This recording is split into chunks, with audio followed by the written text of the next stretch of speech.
अस्सलाम वालेकुम। Sindh education channel ते भली कार। अॼु पाण क्लास 3 जी जनरल साइंस जे यूनिट 1 जो चैप्टर 6 पढ़ंदासीं, जंहिंजो उनवान आहे the plant and animals that live in a cold habitat. ॿूटा ऐं जानवर जेके थधनि इलाइक़नि में मौजूदु हूंदा आहिनि। The polar region near the north and south pole of the earth are the coldest places on earth। ॿूटा ऐं जानवर जेके पोलर रीजन, पोल जे बि किनारे के यानी जेके दुनिया जे आख़िरी किनारे वारा कहिड़ी किथे नॉर्थ यानी उत्तर में एंड साउथ यानी ॾखण में। उत्तर ऐं ॾखण में जेके आख़िरी किनारे वारा मुल्क आहिनि या उत्तर ऐं ॾखण कुतब वारा मुल्क आहिनि, उहे ज़मीन ते थधे में थधा इलाइक़ा या ज़मीन ते थधे में थधियूं जॻहियूं आहिनि। The land is covered with snow and ice for most of the year। हिते तक़रीबन सॼो साल ज़मीन जेका हूंदी आहे उहा बर्फ़ सां ढकियल हूंदी आहे। There are only a few small plants here। हिते सिर्फ़ु थोरा ऐं नंढा ॿूटा जेके आहिनि उहे मौजूदु हूंदा आहिनि। The penguins, polar bears, walrus and wolves live in the polar region। हिते जेके जानवर आहिनि उन्हनि में पेंगुइन शामिल आहिनि, पेंगुइन मौजूदु हूंदा आहिनि। पोलर बियर बर्फ़ानी रिछ मौजूदु हूंदा आहिनि, वालरस मौजूदु हूंदा आहिनि ऐं बघर जेके आहिनि उहे मौजूदु हूंदा आहिनि। त हिते जा जेके ख़ासि जानवर आहिनि उन्हनि में ही वारा जेके आहिनि से मौजूदु हूंदा आहिनि। Adaptation of plants and animals to the cold are। ॿूटनि ऐं जानवरनि जो अहिड़ो रस्तो अपनाइणु, अहिड़ो तरीक़ो अपनाइणु जो हू हिते रही सघनि। त उहे कहिड़ा तरीक़ा आहिनि? Plants are small, dark in color with small waxy leaves। जेके ॿूटा आहिनि उहे नंढे कद वारा आहिनि, उन्हनि जो जेको कलर आहे उहो गहरो हूंदो आहे ऐं उन्हनि जे मथां जेको आहे सो सणभ या मेण जेका आहे उहा उन्हनि जे पननि जे मथां ॼमियल हूंदी आहे। Trees have needle like leaves। जेके वण हूंदा आहिनि उन्हनि जा जेके पन हूंदा आहिनि उहे सना सुई जहिड़ा हूंदा आहिनि। with waxy coating on them।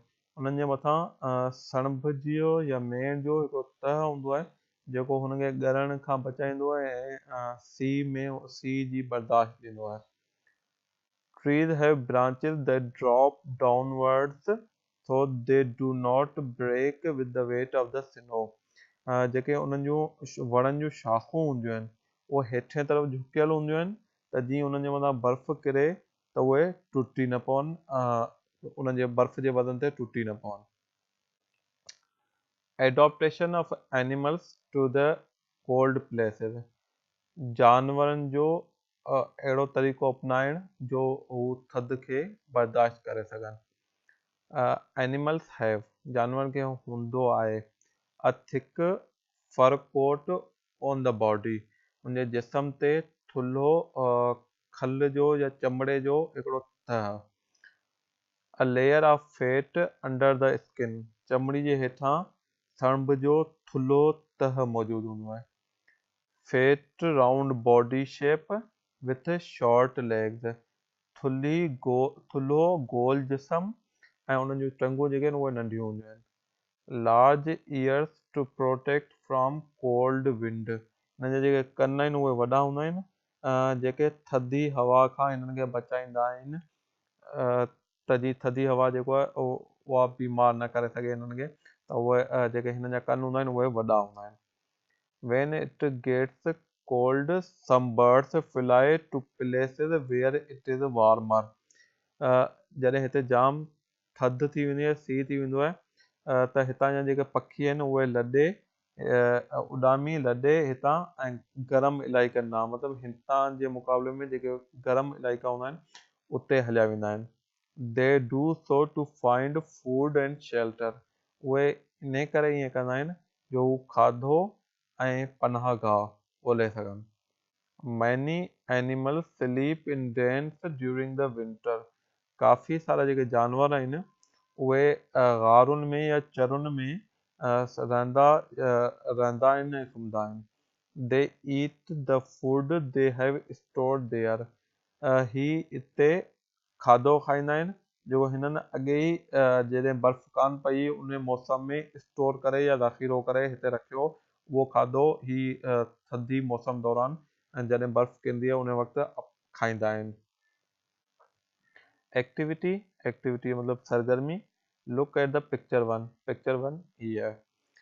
What is on the ground? ज़मीन ते छा आहे? ॿियो नंबर सवाल है What kind of clothes is the man wearing? जेको मर्द आहे उहो कहिड़े क़िस्म जा कपिड़ा पायो वरितो आहे।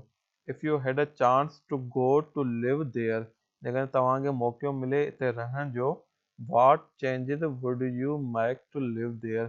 तव्हीं पंहिंजो पाण में कहिड़ियूं तब्दीलियूं आणींदा उते रहण जे लाइ? इन जा जवाब नेक्स्ट पेज ते मौजूदु आहिनि, पाण नेक्स्ट स्लाइड ते हलंदासीं उन महिल तव्हांखे जवाबु ॿुधाईंदासीं। जेको बी आहे लुक एट द पिक्चर टू हीअ तस्वीर।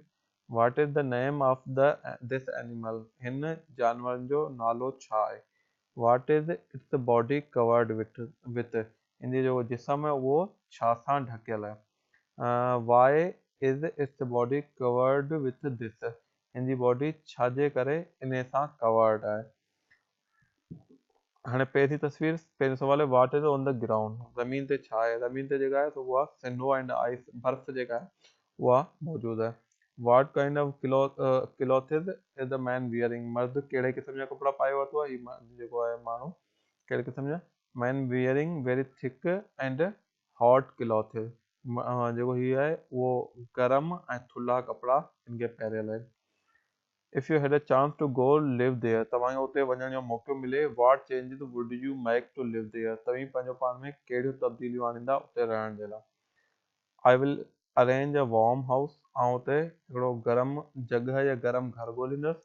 Take warm clothes, गरम कपिड़ा खणंदुसि। Long shoes and a warm bed which resist cold. ऐं हिकिड़ो वॾा शूज़ वॾा जूता ऐं गरम बिस्तरो जेको उते जी सर्दी खे बर्दाश्त करे सघे, इहे शयूं आउं करे खणंदुमि। ॿी नंबर तस्वीर आहे what is the name of this animal? हिन जानवर जो नालो छा आहे? जानवर जो नालो आहे polar bear. What is its body covered with? हिन जो जेको जिस्म आहे उहो छा सां ढकियल आहे? Its body is covered with thick fur कोट।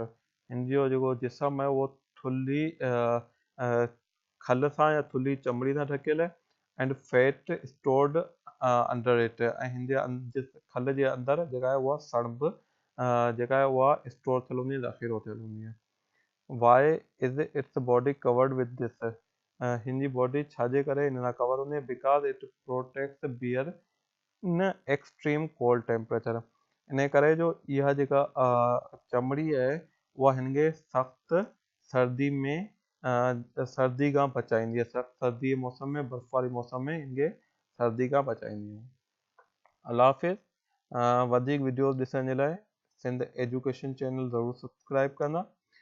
महिरबानी। को सवाल हुजे त जेको कमेंट बॉक्स आहे उन में सवाल पुछो या पंहिंजी का राय हुजे त राय बि उते ॾेई सघो था। महिरबानी।